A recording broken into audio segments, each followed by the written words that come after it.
and has served more than 1 million since its launch.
Public transport capacity in the city. Sir, I now turn to another important pillar of our development strategy, leveraging public-private partnerships to accelerate infrastructure development, attract investment, and create new opportunities for economic growth. The government of Sindh has successfully positioned public-private partnership as a key instrument for infrastructure development. Today, Sindh possesses the largest public-private partnership portfolio in Pakistan, valued at approximately rupees 877 billion, with projects worth rupees 190 billion under construction and a further 365 billion under procurement and investment. These projects span transportation, water supply, renewable energy, urban infrastructure, and environmental sustainability.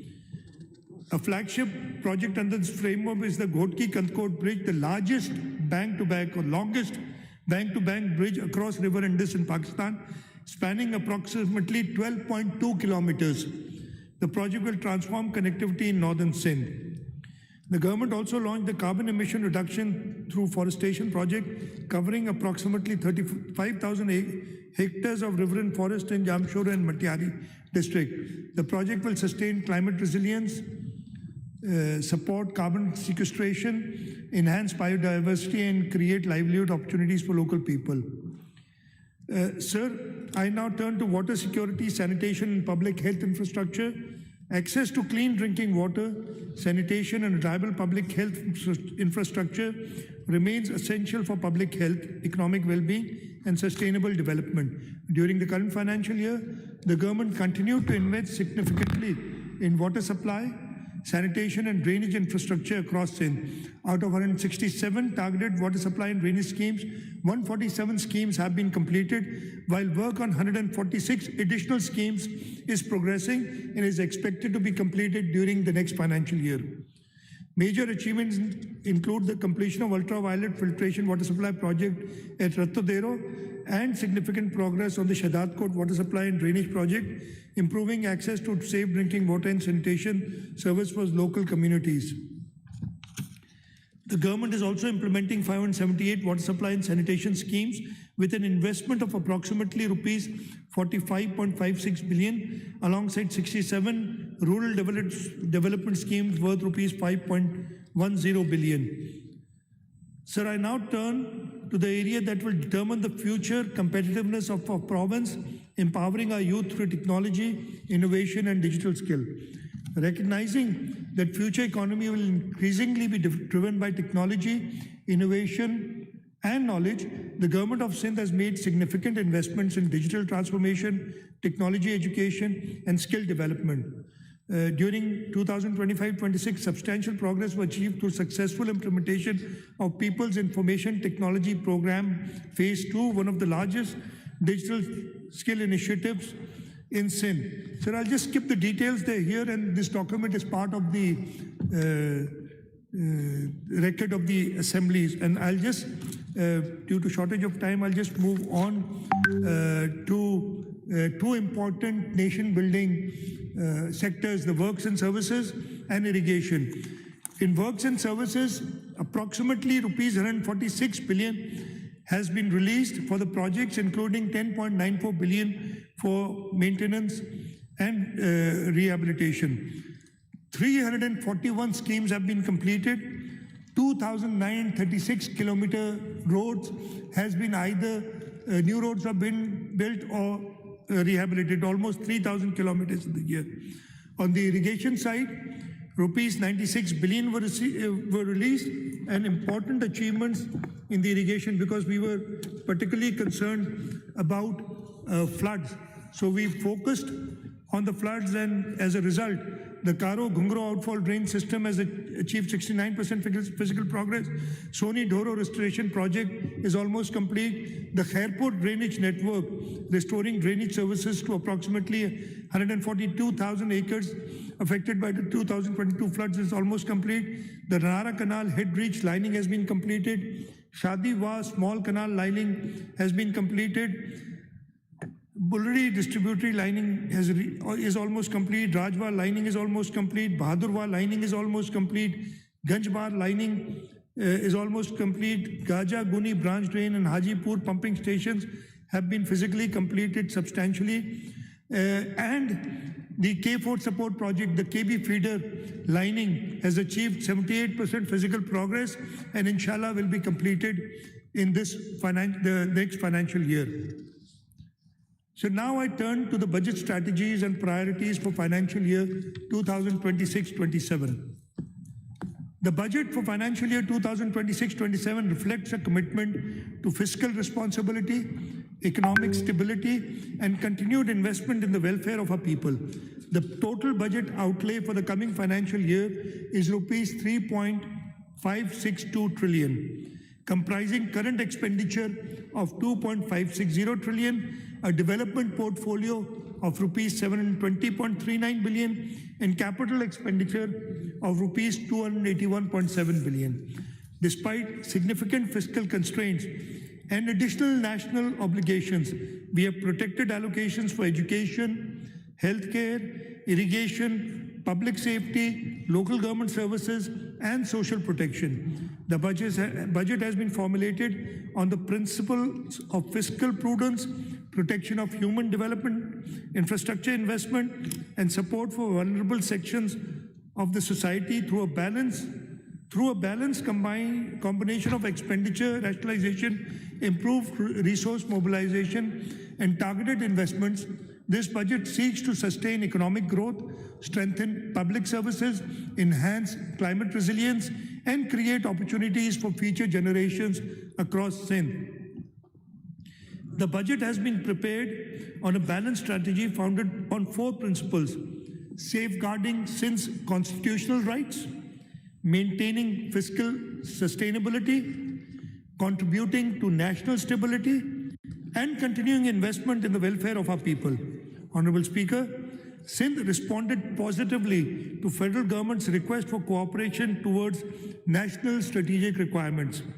However, from the outset, we made it clear that any support must remain fully consistent with the Constitution, protect Sindh's rights under the NFC award, and not compromise province's development priorities, fiscal sustainability, or public service delivery obligations. Following extensive negotiations, the government of Sindh secured a comprehensive framework of constitutional and financial safeguards through an arrangement with the federal government.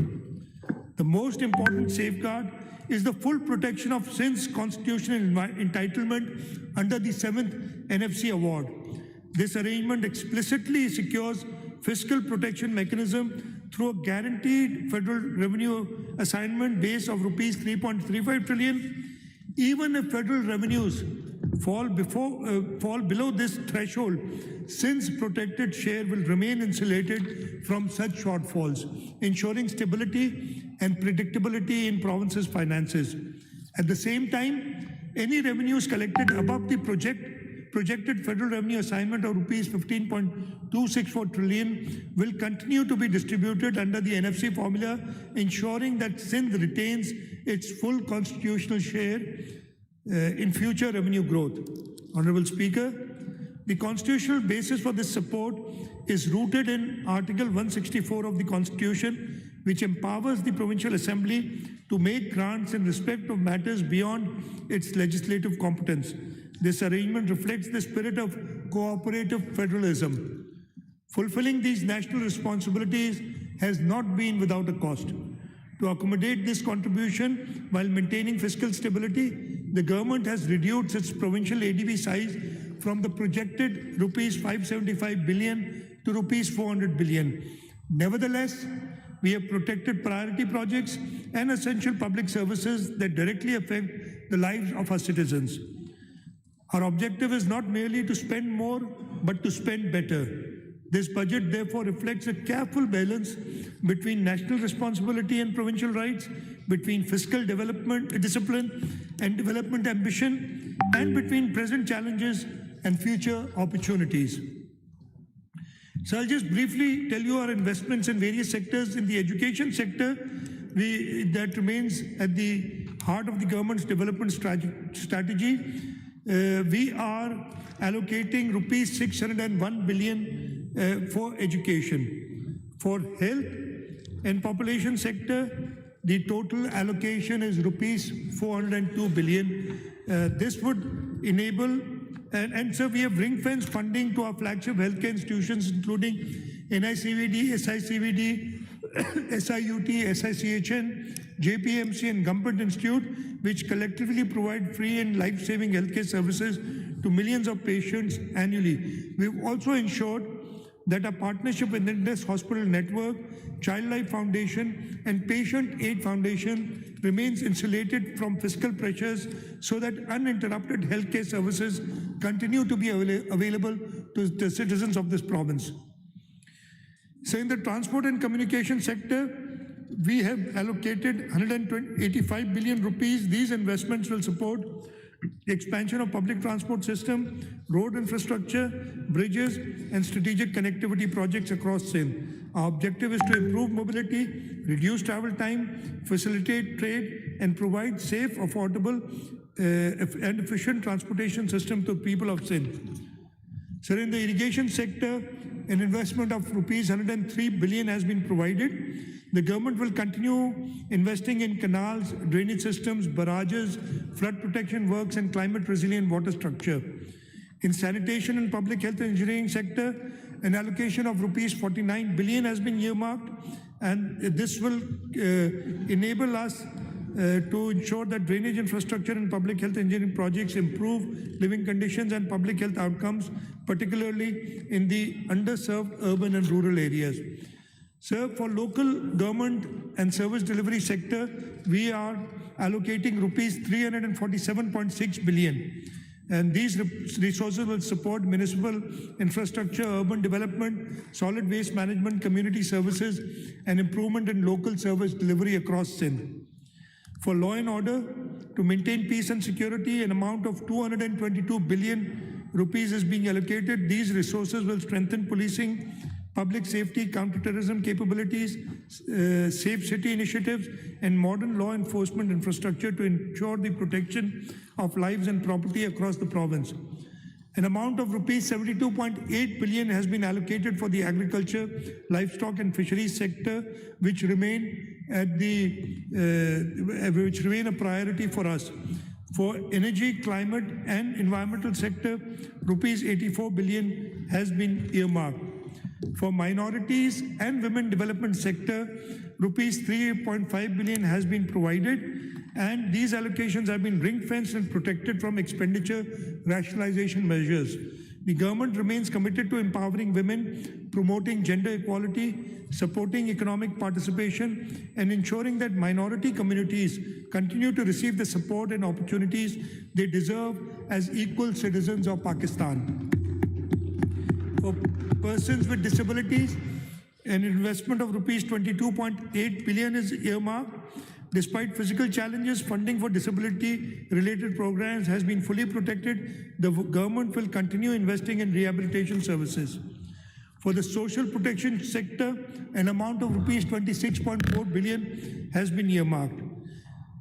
Honorable Speaker, the budget 2026-27 is therefore not merely a program of expenditures.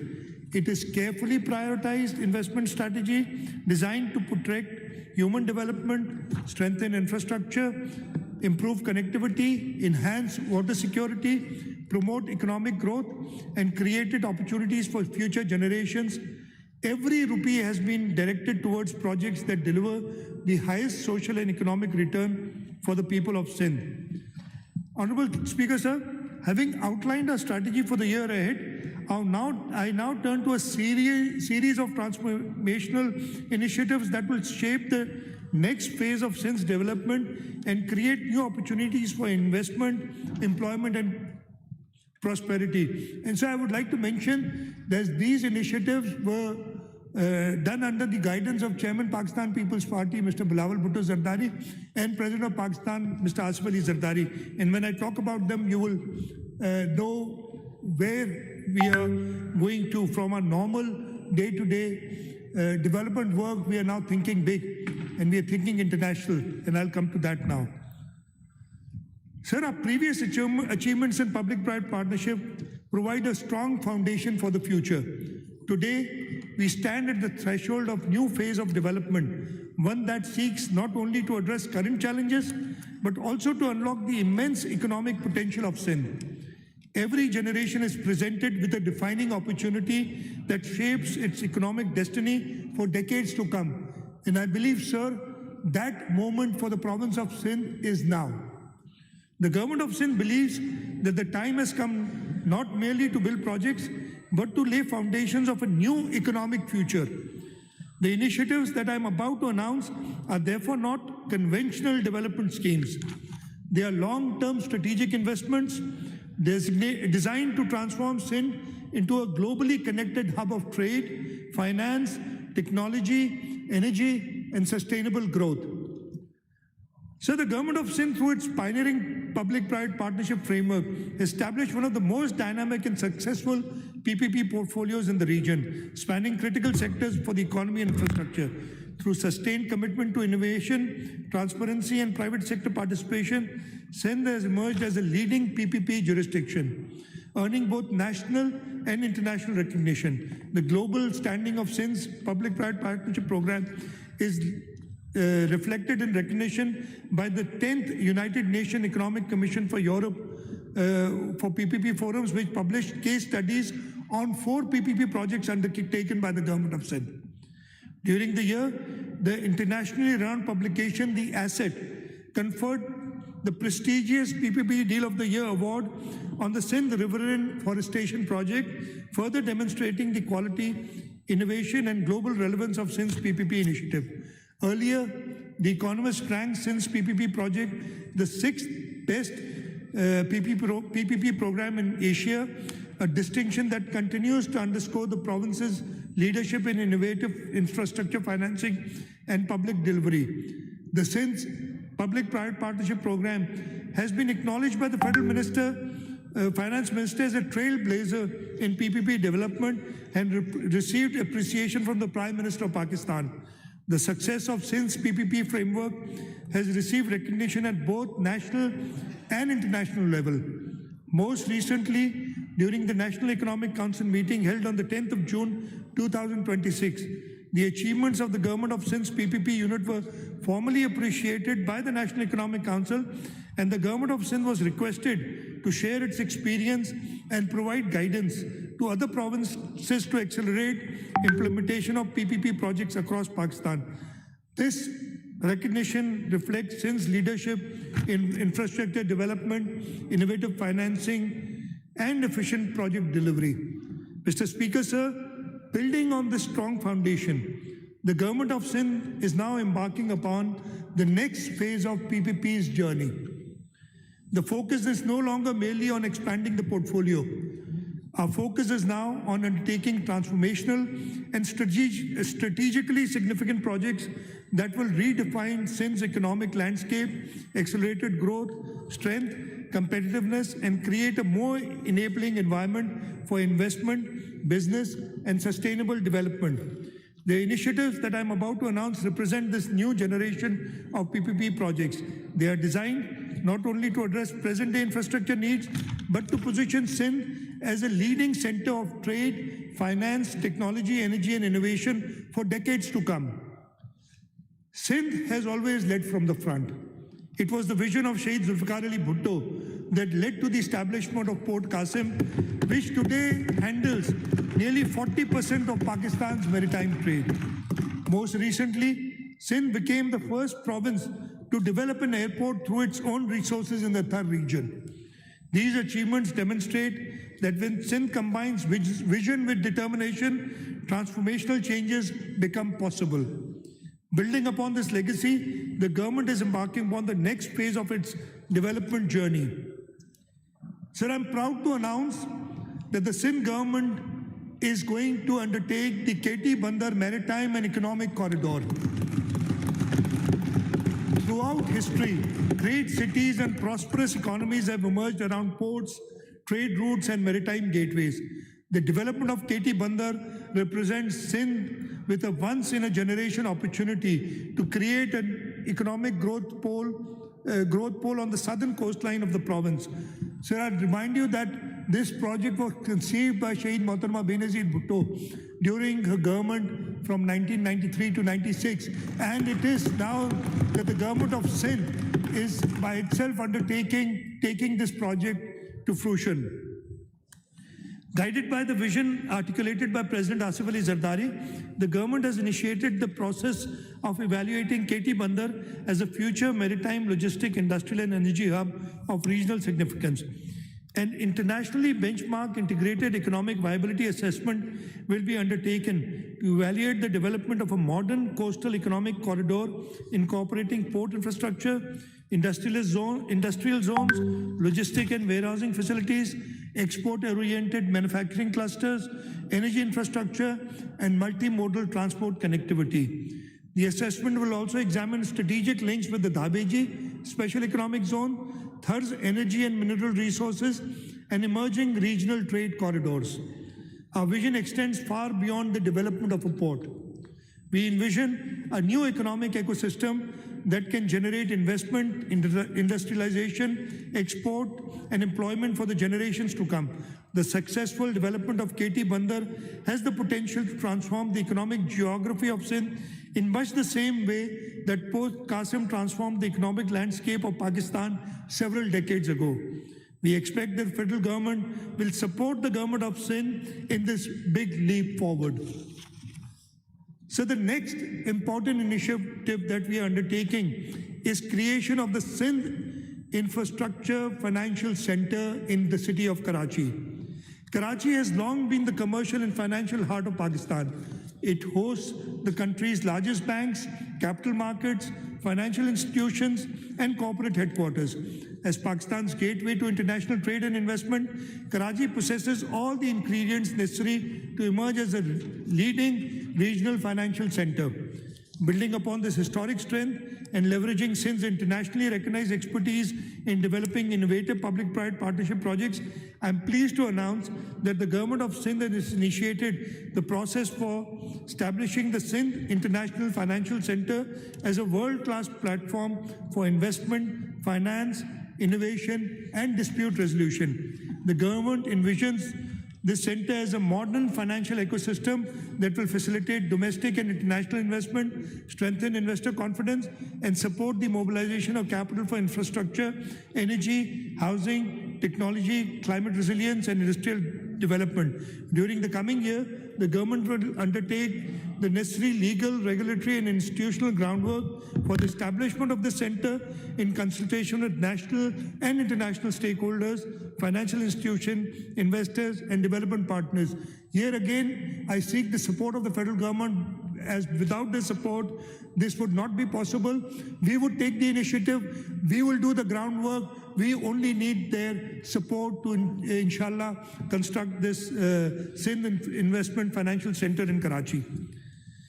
The proposed center will seek to position Karachi as a leading regional hub for infrastructure finance, Islamic finance, climate finance, financial technology, and international commercial services. The initiative will also explore the establishment of modern commercial courts, international arbitration and mediation facilities, and investor-friendly regulatory frameworks aimed at ensuring speedy dispute resolution, greater certainty in commercial transaction, and enhanced investor confidence.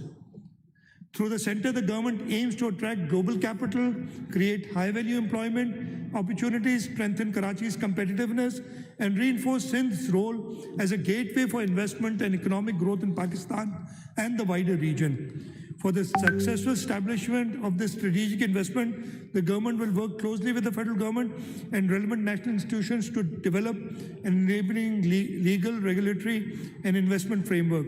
This will include streamlined investor onboarding, facilitation of visas and licensing, efficient regulatory approvals, competitive investment incentives, and mechanisms to facilitate cross-border capital flows.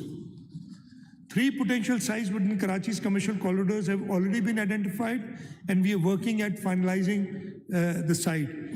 To translate this vision into reality, funds have been earmarked in the budget for preparation of an internationally bankable feasibility study and implementation framework. So this Sindh International Financial Center is not merely a real estate or an infrastructure project. It is a strategic initiative to position Karachi amongst the emerging financial centers of the region, attract global investment, deepen financial markets, and create new opportunities for future generations. It represents our ambition to connect Sindh with global markets, global innovation, and global opportunity. And this opportunity exists right now because of the Middle East crisis. The KT Bandar Port and the Sindh Investment Financial Center are bound to succeed if we are able to do it right. The next economic transformation will be driven not by traditional industry alone. Sir, I go to the next major initiative, which is the Sindh Green Data Infrastructure Initiative. So the next great economic transformation will be driven not by traditional industries alone, but by data, artificial intelligence, cloud computing, and digital infrastructure. Across the world, governments and businesses are investing billions of dollars in data centers and digital ecosystems that power the modern economy. The demand for computing power, digital storage, artificial intelligence applications, and cloud services is growing at an unprecedented pace. Sindh is uniquely positioned to capitalize on this opportunity. Our province possesses some of the most attractive renewable energy resources in the region, with solar irradiation levels ranging from approximately 5.5 to 6.5 kilowatt-hour per square meter per day. Areas around Karachi and Hyderabad offer immense potential for solar energy generation, while the Jampir Wind Corridor has already established itself as one of South Asia's most promising wind energy zones. Furthermore, the successful development of the Thar energy project demonstrates Sindh's institutional capacity, technical expertise, and commitment to undertake large-scale energy initiatives. Recognizing these advantages, the rapidly growing global demand for digital infrastructure, I am pleased to announce that the government of Sindh has initiated work on the Sindh Green Data Infrastructure Initiative.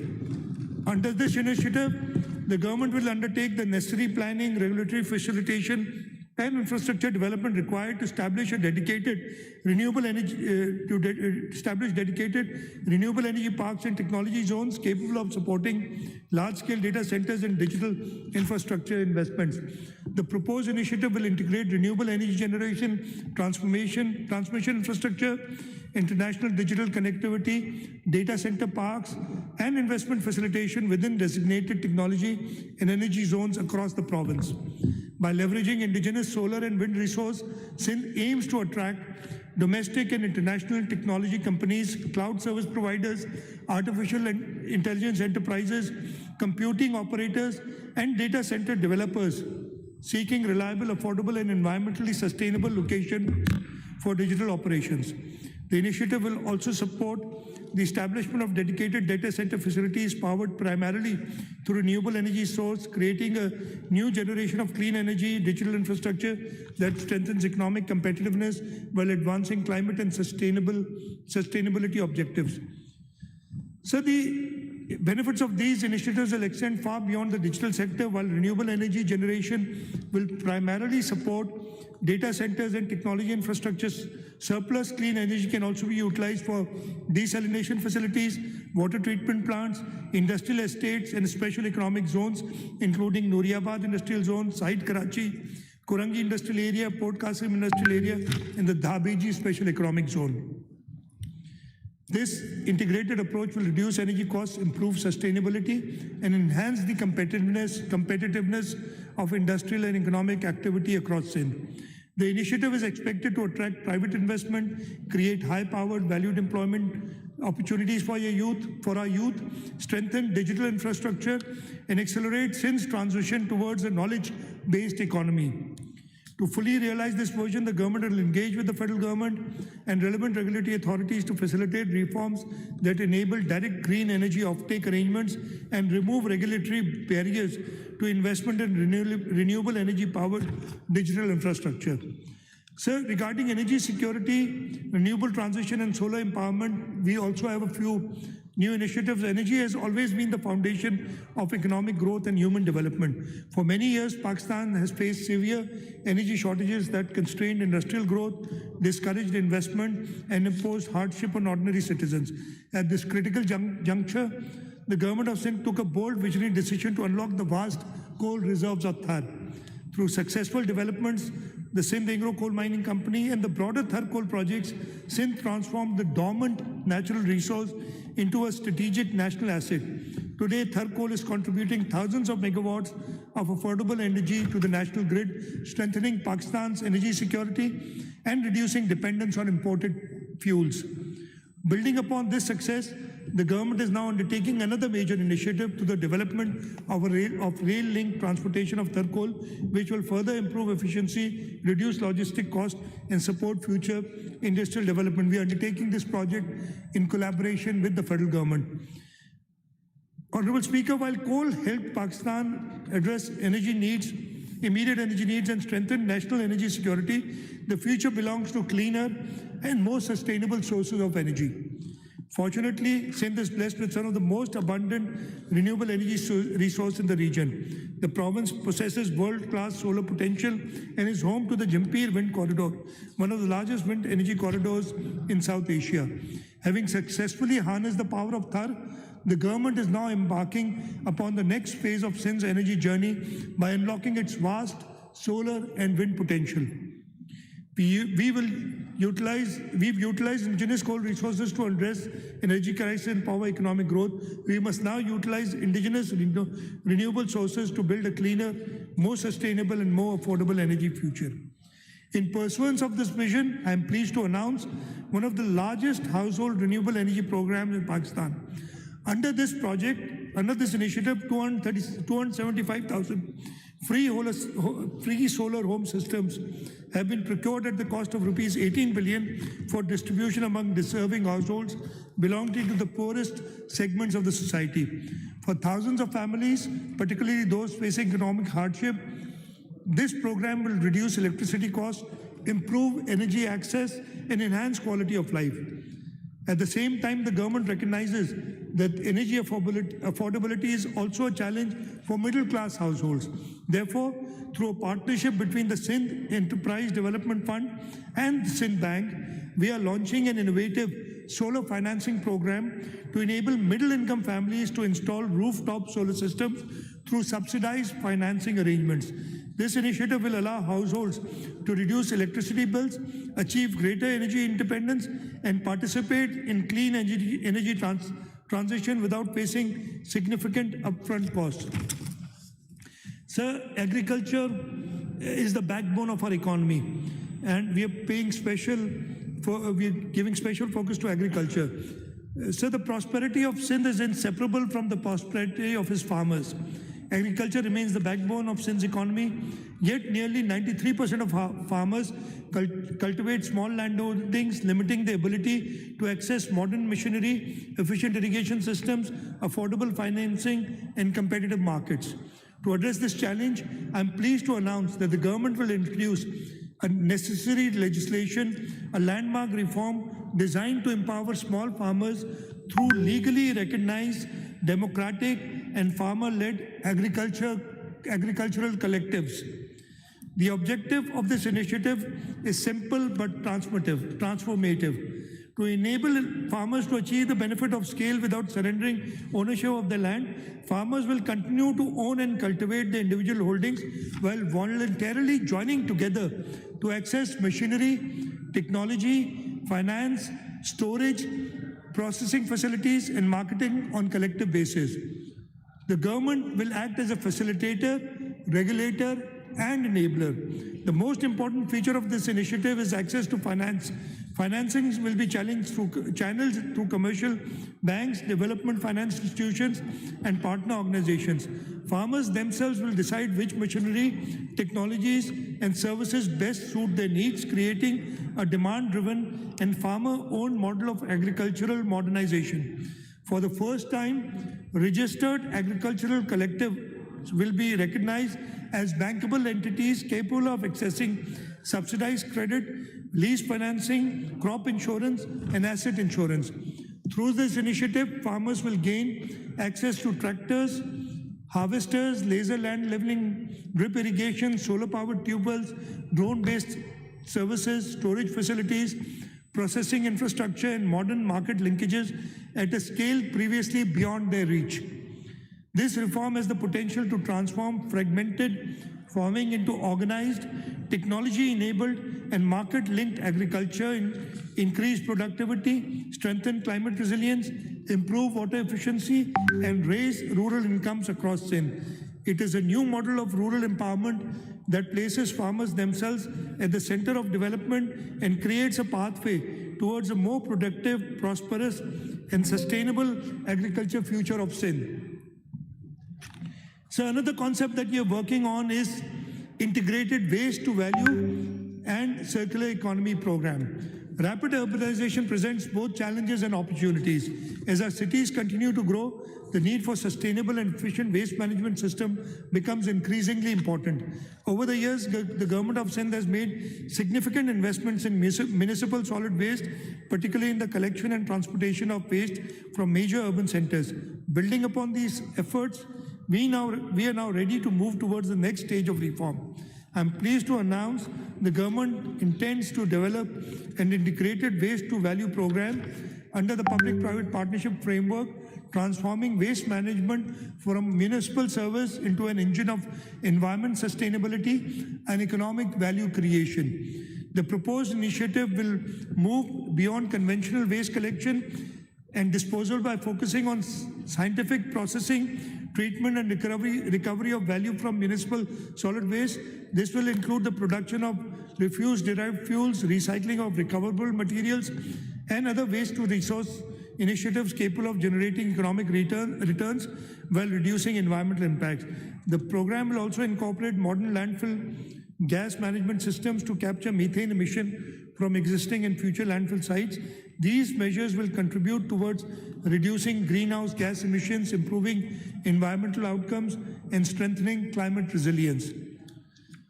Honorable Speaker, a key feature of this initiative is its potential to create new revenue streams through resource recovery and carbon monetization. I'll just skip and I'll go to the next section here. It's given in detail. So taken together, these initiatives represent a new phase in Sindh's economic development. KT Bandar will strengthen Sindh's role in regional trade. The Sindh International Financial Center will connect Sindh to global capitals. The Green Data Infrastructure Initiative will position Sindh within the digital economy of the future. Renewable energy and solarization will support energy security and affordability. The agricultural collective initiatives will strengthen productivity and prosperity in rural Sindh. The Waste to Value program will promote environmental sustainability and circular economic growth. Together, these flagship initiatives are designed to expand opportunities, attract investment, and build the foundations of long-term economic growth across the province. Sir, we are always aware of protecting the most vulnerable, our pro-poor and social protection initiatives. At a time when rising living costs continue to affect households across the province, the government of Sindh remains committed to protecting the most vulnerable segments of the society. Accordingly, I am pleased to announce a package of pro-poor social protection initiatives amounting to Rs 13.2 billion. These initiatives include Kitchen Garden Initiative, Benazir Hari Card Program, Benazir Women Agriculture Workers Program, Orphan and Widow Support Program. Sir, I now turn to measures aimed at providing relief to workers, employees, and pensioners. Honorable Speaker, sir. Economic growth must translate into improved living standards for workers, employees, and pensioners. The government recognizes that despite improving economic indicators, many households continue to face pressures from rising living costs. Workers, salaried employees, and pensioners have contributed significantly to the progress and stability of our society and deserve support during challenging economic conditions. Accordingly, the government has decided to provide relief to both public and private sector workers. Honorable Speaker, there will be no new taxes in the next financial year 2026-27. The Finance Act proposes a number of targeted relief measures to support education, employment, insurance, and agriculture. Sales tax on education support services, including education consultancy, testing, and evaluation services, being reduced to 5%. The reduced 5% tax rate on recruiting agents for overseas employment is being extended for a further 2 years. Beauty parlors and salons integrated with the point of sale system will continue to benefit from the concessional 8% tax rate, while certain donor-funded development projects also being given tax relief.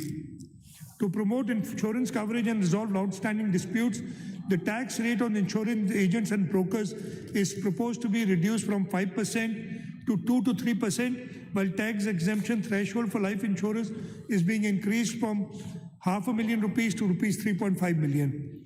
For agricultural sector, penalties for non-filing of agriculture income tax returns are being rationalized. The agriculture super tax exemption threshold is being enhanced, and ₹150 million to ₹500 million. From ₹150 million to ₹500 million, and the tax rate is being reduced from 10 to 8%. These measures will provide meaningful relief, encourage compliance, and support economic growth in Sindh. Mr. Speaker, sir, I am pleased to announce that the Cabinet today has recommended that the minimum wage be enhanced from the current ₹40,000 per month to ₹43,000 per month.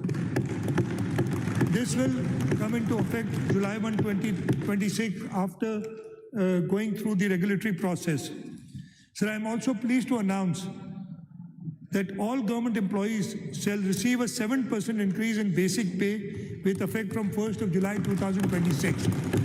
And sir, we'll ensure that the lowest pay of our grade 1 officers, employees is at least ₹43,000, the minimum pay.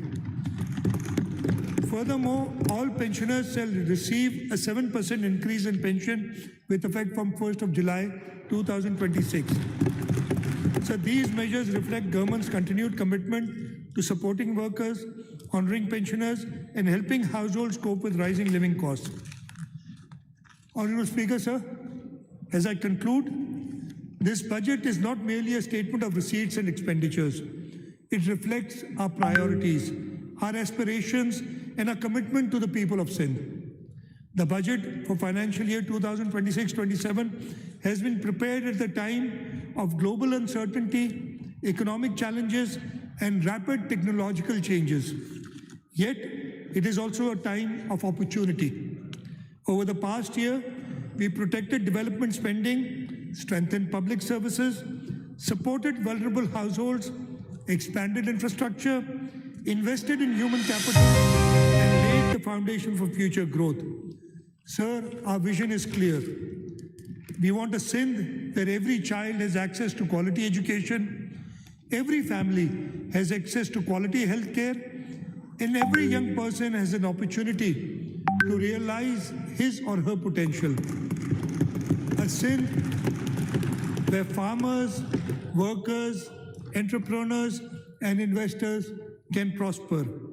A Sindh connected through modern infrastructure, strengthened by innovation and prepared for opportunities of the digital economy.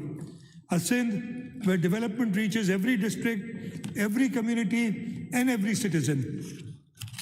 So this budget is guided by 3 enduring principles: protecting citizens, investing in people, and building for the future.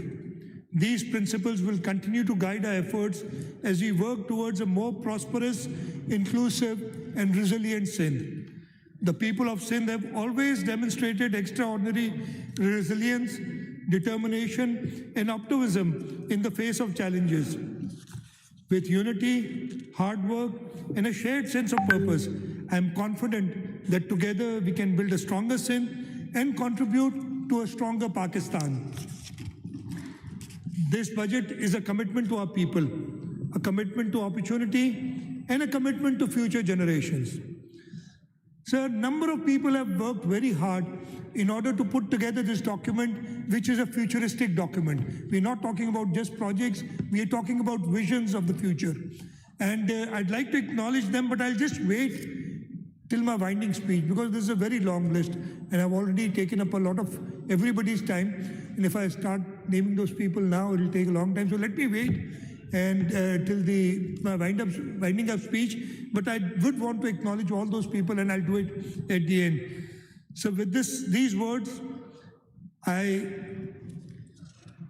announce that the annual budget for financial year 26-26, financial year 2026-27 to this Honorable House for its consideration and approval. Sindh Sada Abad, Pakistan Paindabad. Thank you very much.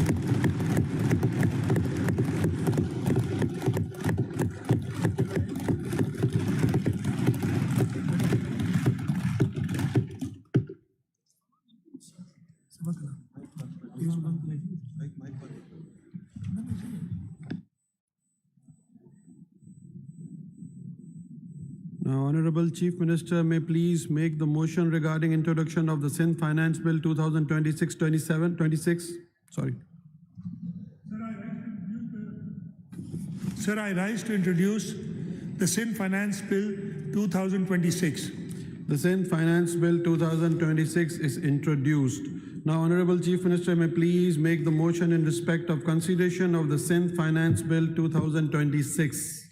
Sir, I rise to move a motion that the Sindh Finance Bill 2026 be taken into consideration on Sunday, the 28th of June 2026. The motion is that the Sindh Finance Bill 2026 be taken into consideration on Sunday, the 28th of June 2026. Now I put the motion to the House. Those who are for the motion may say aye. Aye. Those who are against it may say no. Ayes have it, ayes have it. And the Sindh Finance Bill 2026 will be taken into consideration on the Sunday, 28th of June 2026.